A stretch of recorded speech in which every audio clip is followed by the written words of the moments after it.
அஸ்ஸலாமு அலைக்கும் YouTube channel. இன்றைக்கி நம்ம யூடியூப் சேனல் என்ன ரெசிபி பற்றி பார்க்க போகிறோன்னா, இன்றைக்கி வெஜ் சமோசா தான் நம்ம செய்ய போகிறோம். வெஜ் சமோசா செய்கிறதுக்கு முன்னாடி இன்றைக்கி சரியான மழை சென்னையில் அதுவும் எங்கள் ஏரியாவில் ரொம்ப மழை வேறு விடாமல் பேஞ்சின்னு இருக்குது. மழை ரொம்ப சென்னையில் மழை. அதனால் இந்த கிளைமேட்டுக்கு சூடாக எதனா சாப்பிட்டா நல்லாயிருக்கும்னு சொல்லிட்டு தான் வெஜ் சமோசா நாங்கள் நம்ம ரெடி பண்ணியிருக்கோம். வாங்க வீடியோக்குள்ளே போய் பார்க்கலாம். நம்மளோட வெஜ் சமோசா சூப்பராக இருக்குங்க. குழந்தைங்களும் சரி பெரியவங்களும் சரி ரொம்ப விரும்பி சாப்பிடுவாங்க. ரொம்ப நம்ம ஒரு ஐட்டம் நம்ம செஞ்சோன்னா திரும்பி நம்ம செஞ்சு சாப்பிடுவோம். அவ்வளோ டேஸ்ட்டாக இருக்குங்க. ரொம்ப சிம்பிளான மெத்தட் தான். நம்ம வீட்டில் இருக்கிற பொருட்கள் வச்சு 10 நிமிஷத்தில் நம்ம வீட்டிலே ரெடி பண்ணிடலாங்க. வாங்க வீடியோக்குள்ளே போய் பார்க்கலாம்.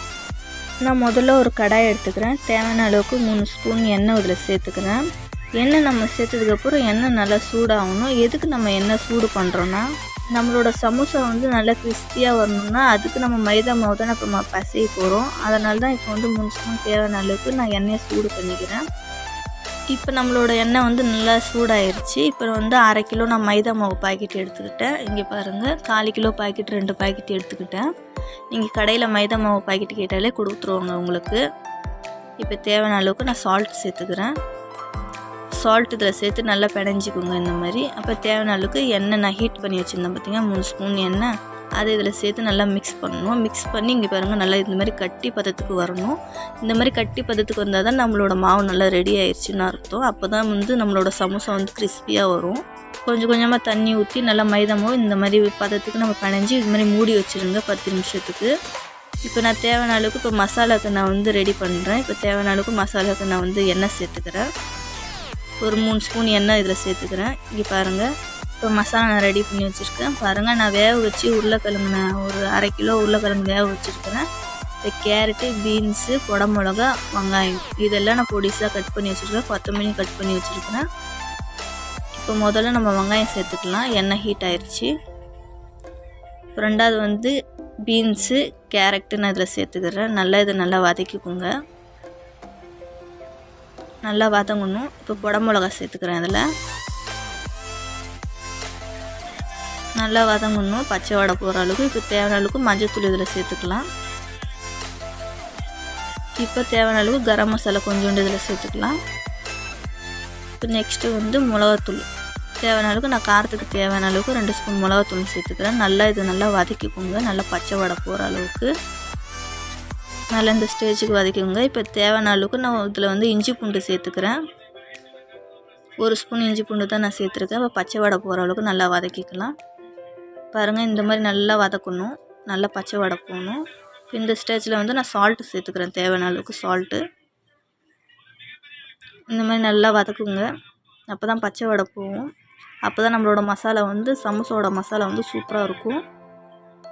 சூப்பராக வருங்க. நல்லா வதங்கிருச்சு. இப்போ இந்த ஸ்டேஜுக்கு நம்ம வேவிச்சு வச்சுருக்க உருளைக்கிழங்கு இதில் சேர்த்துக்கலாம். குக்கரில் 3 விசில் வச்சு நல்லா நீங்கள் வேவிச்சு எடுத்துக்கோங்க. நான் அந்த மாதிரி தான் 3 விசில் வச்சு உருளைக்கிழங்கு வேவிச்சு எடுத்துக்கிட்டேன். பாருங்கள், சூப்பராக ரெடி ஆயிடுச்சு. இப்போ தேவையான அளவுக்கு இதில் கொத்தமல்லி நம்ம தூவிடலாம். நல்லா பூ போல் இந்த மாதிரி கொத்தமல்லி நம்ம தூவிக்கலாம். நம்மளோட மசாலா சமோசாவோட மசாலா சூப்பராக நம்மளோட மசாலா ரெடி ஆயிடுச்சு. பாருங்கள், எவ்வளோ சூப்பராக இருக்குது பாருங்கள். இப்போ நெக்ஸ்ட்டு நம்ம மைதா மாவு நல்லா பிசைஞ்சு வச்சுருக்கோம் பார்த்தீங்களா. இப்போ அதுதான் இப்போ நகட்ட போகிறோம். நம்ம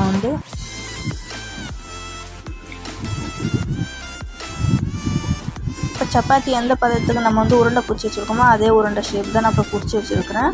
சப்பாத்தி எந்த ஷேப்பில் நம்ம நகட்டுவோமோ அதேமாரி தான் நகட்டி வச்சுருக்கிறேன். இப்போ நகட்டினதுக்கப்புறம் இப்போ கத்தி வச்சு சென்டரில் இப்போ கட் பண்ணிக்கலாம். நம்ம கட் பண்ணதுக்கப்புறம் நெக்ஸ்ட் நம்ம தண்ணி லைட்டாக எடுத்து இதில் அப்ளை பண்ணிக்கலாம். அப்போ தான் நல்லா ஒட்டும். இதில் நல்லா இந்த பாருங்க, நல்லா ஒட்டிடுச்சு. இப்போ நம்ம தேவையான அளவுக்கு மசாலா இதில் சேர்த்துக்கலாம். இப்போ மசாலா ஒரு 2 ஸ்பூன் சேர்த்துக்கலாம். சேர்த்துனதுக்கப்புறம் திரும்பி நம்ம சுற்றி தண்ணி இதில் சேர்த்துக்கலாம். அப்போ தான் நல்லா ஃபிட்டாக இருக்கும் சமோசா. இல்லைன்னா எண்ணெயில் நம்ம போடும்போது பிரிஞ்சு வந்துடும். பாருங்கள், திரும்பி நாங்கள் ஒரு முறை உங்களுக்கு காமிக்கிறேன் சமோசா எப்படி நம்ம ஃபோல்டு பண்ணுறதுன்னு. பாருங்கள், நான் திரும்பி தண்ணி அப்ளை பண்ணுறேன். இந்த மாதிரி நல்லா ஃபிட் பண்ணிக்கோங்க. ஃபிட் பண்ணதுக்கப்புறம் 1 ஸ்பூன் மசாலா இதில் சேர்த்துக்கோங்க. சேர்த்ததுக்கப்புறம் இப்போ சுற்றி திரும்பி தண்ணி இதில் சேர்த்துக்கலாம். நம்ம சேர்த்துக்கப்புறம் நல்லா ஃபிட் பண்ணிக்கோங்க. பாருங்கள், நான் உங்களுக்கு 2 முறை காமிச்சிருக்கேன் சமோசா நம்ம எப்படி ஃபோல்டு பண்ணுறதுன்னு. ரொம்ப சிம்பிளான மெத்தடு தாங்க. எவ்வளோ சூப்பராக இந்த மாதிரி ஃபோல்டு பண்ணி வச்சுருக்கேன் பாருங்கள். நான் ஒரு 8 ரெடி பண்ணிட்டேன். 8 ரெடி பண்ணதுக்கப்புறம் இப்போ நான் ஒரு கடாயில் எண்ணெய் சூடு பண்ணிக்கிட்டேன். எண்ணெய் சூடு பண்ணதுக்கப்புறம் ஒன்று ஒன்றா மெதுவாக இதில் சேர்த்துக்கணும். பாருங்கள், இப்போ நான் ஒன்று ஒன்றா இதில் மெதுவாக சேர்த்துக்கிறேன். எண்ணெய் ஹீட் ஆனதுக்கப்புறம் தான் சமோசா நம்ம அதில் சேர்க்கணும் இல்லைங்க, அதுக்கு முன்னாடி கூட நம்ம சேர்த்துக்கலாம். அவ்வளோதாங்க, சூப்பராக 10 நிமிஷத்தில் ரெடி பண்ணியாச்சுங்க. நம்மளோட வெஜ் சமோசா வீட்டிலே சிம்பிளாக நம்ம ரெடி பண்ணிட்டோம். அவ்வளோ சூப்பராக இருக்குங்க. கண்டிப்பாக இது வீட்டில் ட்ரை பண்ணி பாருங்கள். இந்த வீடியோ உங்களுக்கு பிடிச்சிருந்துச்சின்னா லைக் பண்ணுங்கள், ஷேர் பண்ணுங்கள், கமெண்ட் பண்ணுங்கள். யூடியூப் சேனலுக்கு சப்ஸ்கிரைப் பண்ணுங்கள். அஸ்ஸலாமு அலைக்கும்.